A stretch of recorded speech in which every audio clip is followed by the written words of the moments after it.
What is up, guys? Welcome back to the channel. Coming at you today with a short little video on the 01 and 02 4Runners. I'm going to show you how to disable the traction control. So traction control only came in the 01 and 02 4Runners.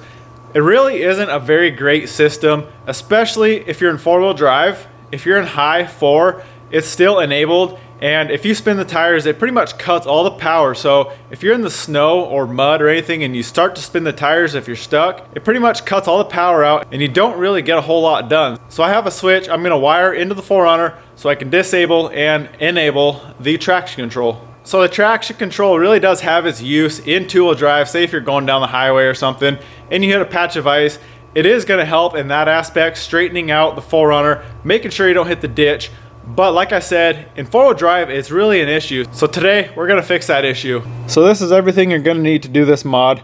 I picked up a OEM Toyota Trac switch. I can't remember exactly what this was from. I bought it used on eBay, and I got it with the connector and a little bit of wire sticking out the end, so I can tap into that. I'll find the part number for the switch and have it down below, and you're just gonna have to search on eBay and try to find one with the pigtail connector on it, so you're able to tap into these wires and wire it in. And then you're going to need a relay. This is a 5-pack, but these ones are nice because they have all the wiring connected and not just a spade connector on the relay. They actually have all the wiring.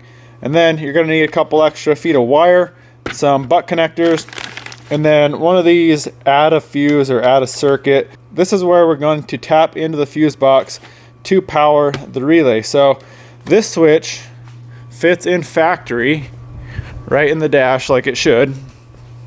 I'm going to put it right next to the fog light switch here. So this switch is going to go right in this location right here. So what we got to do, get that kick panel out. This one right here, there's just 4 10mm bolts. We'll pull that down, and I'll show you, you got to cut into a wire into the traction control computer and then wire that into the relay and into the switch. So let's pull that kick panel out and I'll show you which wire we're looking for.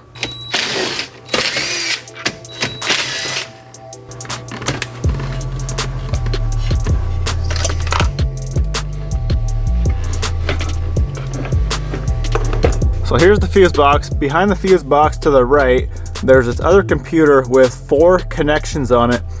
What we're looking for is the third connection from the bottom. So we'll pull 1, 2, 3. We'll pull that connector off, and then there's a black wire with a red stripe in pin location 3. I'll show you exactly where that is once I get this pulled out. So here's the white connector. This is the third one from the bottom. So we have on the top of the connector, we have a green wire, then a empty space, and then there's the black wire with the red stripe.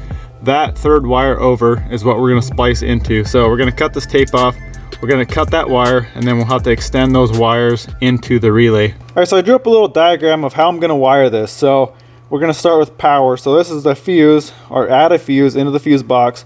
We're going to run that into one side of the switch. The other side of the switch is going to run into pin 86 of this relay. We're going to ground pin 85 of the relay. And this is the harness I just showed you in the 4Runner. We're going to do one side of that wire to 87A and the other side to 30. And it doesn't matter which wire goes to which pin on this relay. It'll work in the same way. So let's go snip that wire. We'll wire in the relay. So this is what I was showing you guys. It has a little connector with all the wiring on it. So you don't have to use any connectors, any spade connectors on here. You just simply splice it in with the heat shrink butt connectors, and that'll work perfect.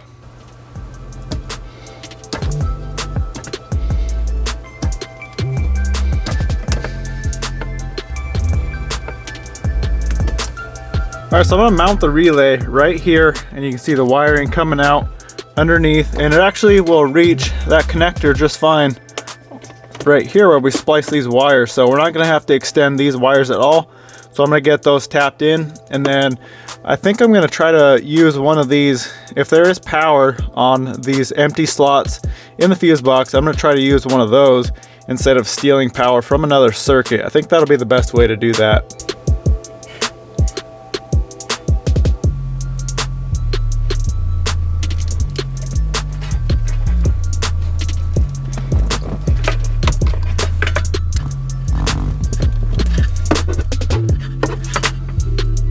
Alright, we got the ground figured out. Ground is the black wire off of the relay. So I spliced that into a loop that runs over into the factory ground. There's a factory ground right back here on the body. I don't know if you're gonna be able to see it. It's back behind the fuse box. I just put a little connector on the end of that wire, bolted it in, extended that wire out to here.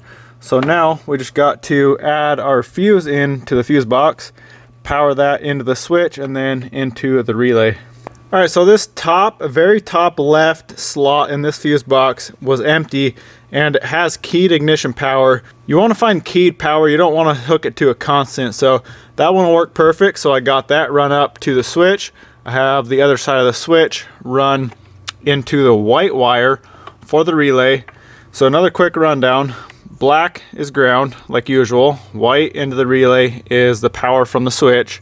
And then red and blue go into this connector here for the computer. So we're gonna plug all this back in. We'll get the switch in and see if it works. All right guys, let's see if this works. So how you can tell if it's working, if it actually disables the traction control, is there's two lights on the dash that will pop up if this works. So I'll have to start up the 4Runner, and this is a momentary switch. So you're gonna have to hold this for a few seconds for it to actually cut that circuit on that wire that we spliced into in order to disable the traction control. So you can see those two lights right there. They just turned off, but we'll start the car. And you can see all the lights are off. We'll hold this button down and those two lights should pop back up. There we go. So traction control should be disabled now.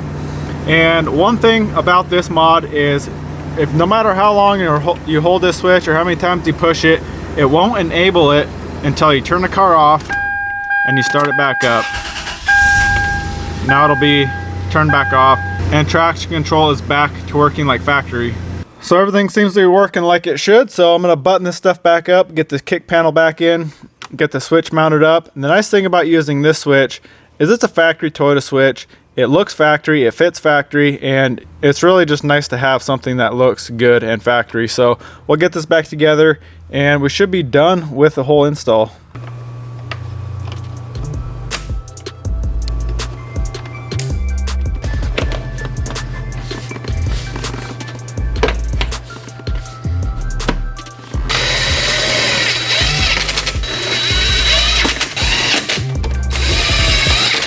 There it is, our factory looking switch. So we are good to go, 100% done. Well, that's it guys, quick little video for you. Hope it helps you out if you're like me and can't stand that traction control, especially in two-wheel drive. If you want to go out and play, you're not doing a whole lot of playing. It's more of the 4Runner killing the vibe. So now with that button we added, we can turn the traction control off in two-wheel drive, four-wheel drive. At any time, you can disable it. And then you just gotta restart the 4Runner to enable it back into working again, just like factory. So very nice mod to have, especially if you like playing out in the snow or the sand. You don't want that traction control screwing you all up. So hope it helps you out. Go smash that thumbs up button, comment, subscribe. We'll see you in the next one.